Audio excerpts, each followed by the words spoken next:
Yo guys, tuturo ko sa inyo kung paano lagyan ng kulay ang mga project ninyo para hindi kayo malito sa FL Studio.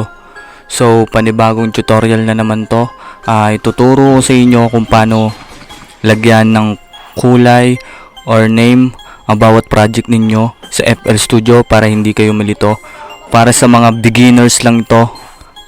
Sana makatulong to sa inyo. Syempre bago yan, huwag mong kalimutan mag-subscribe sa aking YouTube channel 647 Music TV. Total nandito ka na rin naman, tara samahan mo ako panoorin to at ituturo ko sa inyo kung paano. Tara, una punta tayo dito sa FL Studio. Nakasetup na to. So eto, ayan lang, punta tayo dito sa settings kung saan, ayan, sa settings, halimbawa dito tayo sa number 1. Gusto nyong lagyan ng kulay, right click nyo lang to and then lagyan nyo ng name, vocal,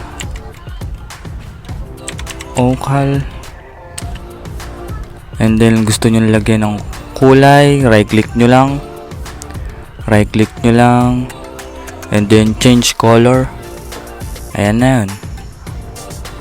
And then sa kabila naman, gusto nyo lagyan din ng pangalan, instrument.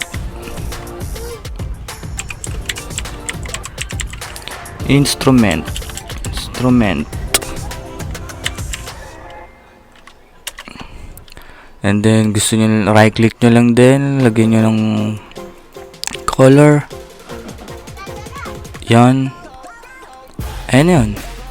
Tapos sa mixer naman, dito ganun din, right click nyo lang din. Dito tayo sa number 1, right click, lalagyan nyo ng name, vocal, tapos right click lang din ulit, and then yan na yung icon na yan. May nakalagay na change color, lagyan nyo ng color. Yan, tapos dun din tayo sa number 2, instrument, rename.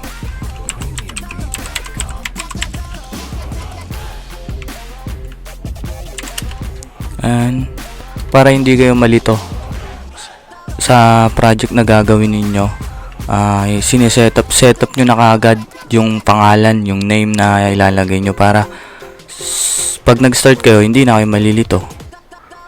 And then lagyan mo ulit ng color pink. Ayan.